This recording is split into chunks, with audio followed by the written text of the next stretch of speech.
Hai halo guys, bertemu lagi bersama saya Abu Daniel.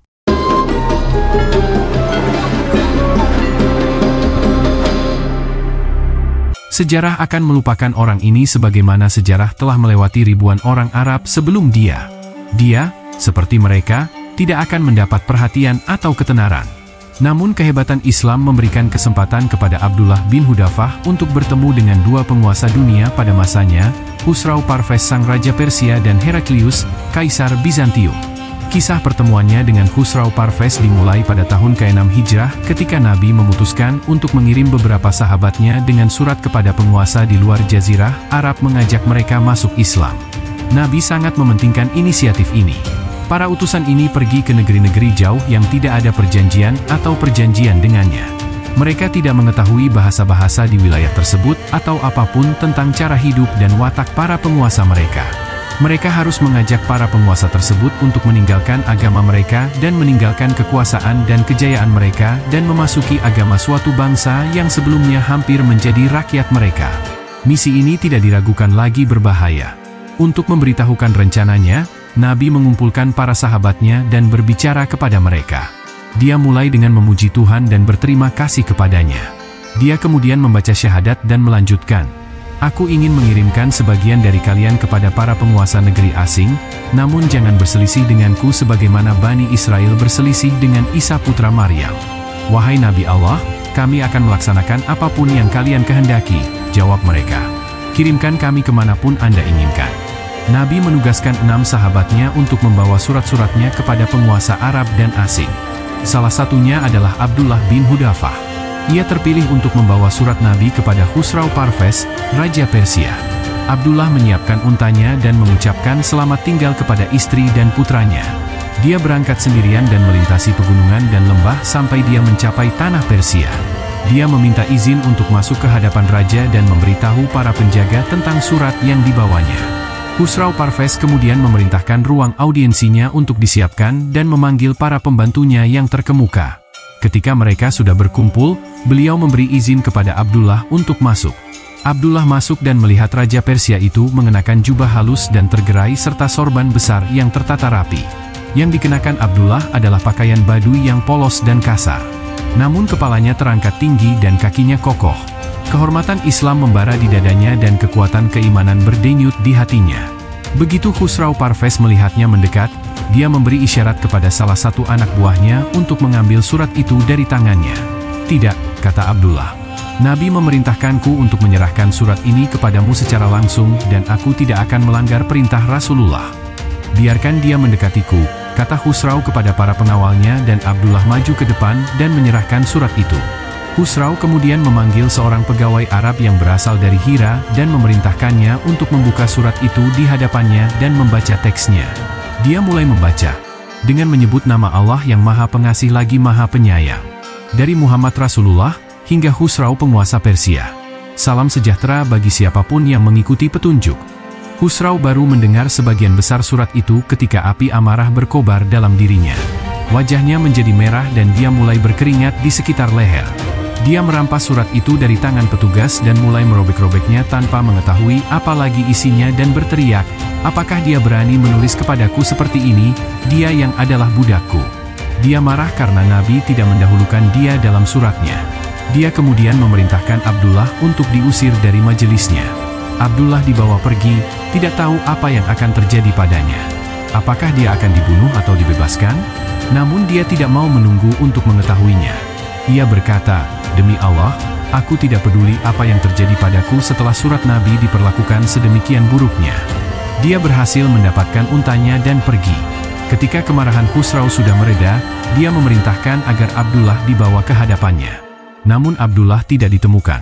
Mereka mencarinya sampai ke semenanjung Arab tetapi ternyata dia sudah pergi terlebih dahulu. Kembali ke Madinah, Abdullah menceritakan kepada Nabi bagaimana Khusrau telah merobek-robek suratnya dan satu-satunya jawaban Nabi adalah, "Semoga Tuhan menghancurkan kerajaannya."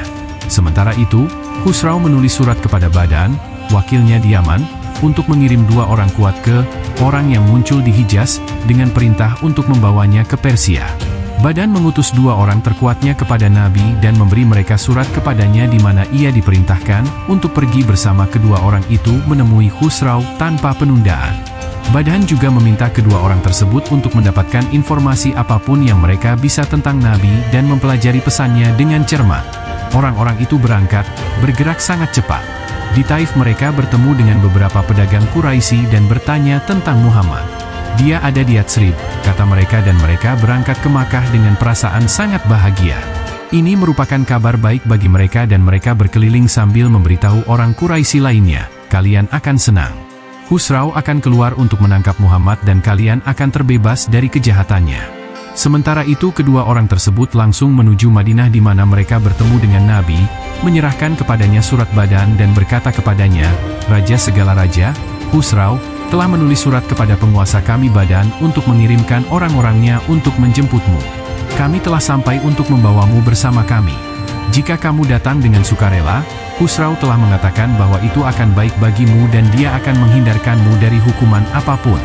Jika kamu menolak, kamu akan mengetahui kekuatan hukumannya. Dia memiliki kekuatan untuk menghancurkanmu dan keluargamu. Rakyat. Nabi tersenyum dan berkata kepada mereka, kembalilah ke tungganganmu hari ini dan kembalilah besok. Keesokan harinya, mereka mendatangi Nabi dan berkata kepadanya, apakah kamu bersedia pergi bersama kami menemui Khusrau? Kamu tidak boleh bertemu Khusrau setelah hari ini, jawab Nabi. Tuhan telah membunuhnya dan putranya Shirwaih telah menggantikannya pada malam dan bulan seperti itu. Kedua orang itu menatap wajah Nabi. Mereka benar-benar tercengang. Apakah kamu tahu apa yang kamu katakan? Mereka bertanya. Bagaimana kalau kita menulis tentang ini pada Badan? Ya, jawab Nabi, dan katakan kepadanya bahwa agamaku telah memberitahuku tentang apa yang terjadi pada kerajaan Khusrau dan jika dia menjadi muslim, aku akan mengangkatnya menjadi penguasa atas apa yang sekarang dia kendalikan. Kedua pria itu kembali ke Yaman dan menceritakan kepada Badan apa yang terjadi. Badan berkata, jika apa yang dikatakan Muhammad benar, maka dia adalah seorang nabi. Jika tidak maka kita akan lihat apa yang terjadi padanya.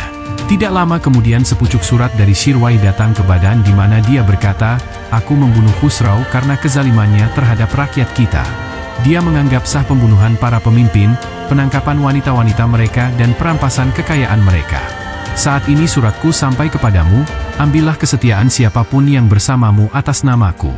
Begitu Badan membaca surat Shirwaih, dia membuangnya dan mengumumkan masuknya dia ke dalam Islam. Orang-orang Persia yang bersamanya di Yaman juga menjadi Muslim. Begitulah kisah pertemuan Abdullah bin Hudafah dengan Raja Persia. Pertemuannya dengan Kaisar Bizantium terjadi pada masa kekhalifahan Umar bin Al-Khattab. Ini juga merupakan kisah yang menakjubkan. Pada tahun ke-19 setelah hijrah, Umar mengirimkan pasukan untuk berperang melawan Bizantium. Di dalamnya ada Abdullah bin Hudafah. Berita tentang kekuatan Muslim sampai ke Kaisar Bizantium. Beliau telah mendengar ketulusan iman mereka, dan kesediaan mereka untuk mengorbankan nyawa mereka di jalan Allah dan Nabi-Nya. Dia memberi perintah kepada anak buahnya untuk membawa kepadanya setiap tawanan Muslim yang mungkin mereka tangkap hidup-hidup.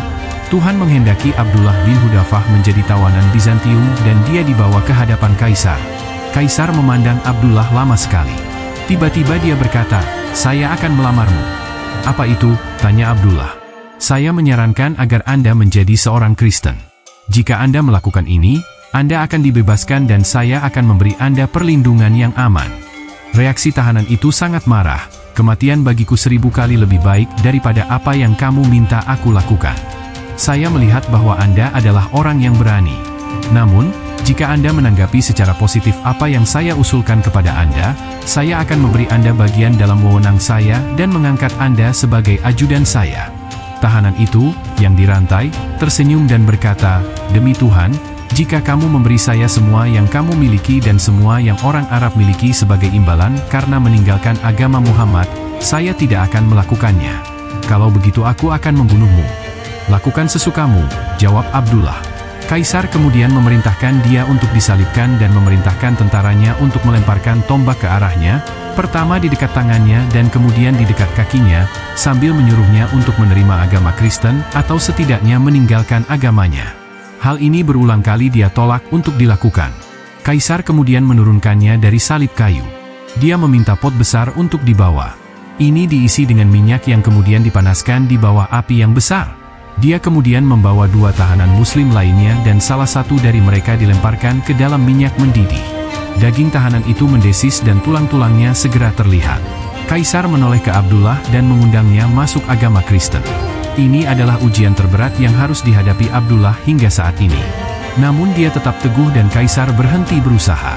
Dia kemudian memerintahkan agar Abdullah juga dilemparkan ke dalam panci. Saat dia dibawa pergi, dia mulai menitikkan air mata. Kaisar berpikir bahwa dia akhirnya hancur dan membawanya kembali kepadanya. Dia sekali lagi menyarankan agar Abdullah menjadi seorang Kristen, tetapi dia heran, Abdullah menolak. "Sialan kamu. Lalu kenapa kamu menangis?" teriak Kaisar. "Aku menangis," kata Abdullah, "karena aku berkata pada diriku sendiri, sekarang kamu akan dilemparkan ke dalam pot ini dan jiwamu akan pergi. Apa yang sebenarnya aku inginkan saat itu adalah memiliki jiwa sebanyak jumlah rambut di tubuhku dan untuk membuang semuanya ke dalam periuk ini demi Tuhan." Sang tiran kemudian berkata, "Maukah kamu mencium kepalaku? Aku kemudian akan membebaskanmu." "Dan semua tahanan muslim juga?" tanya Abdullah. Kaisar setuju untuk melakukan hal ini dan Abdullah berkata pada dirinya sendiri, "Salah satu musuh Tuhan. Aku akan mencium kepalanya dan dia akan membebaskan aku dan semua tahanan muslim lainnya. Tidak ada salahnya aku melakukan ini." Dia kemudian menghampiri Kaisar dan mencium keningnya. Semua tahanan muslim dibebaskan dan diserahkan kepada Abdullah. Abdullah bin Hudafah akhirnya mendatangi Umar bin Al-Khattab dan menceritakan apa yang terjadi. Umar sangat senang dan ketika dia melihat para tahanan dia berkata, "Setiap muslim mempunyai kewajiban untuk mencium kepala Abdullah bin Hudafah dan saya akan memulainya." Umar lalu bangkit dan mencium kepala Abdullah bin Hudafah.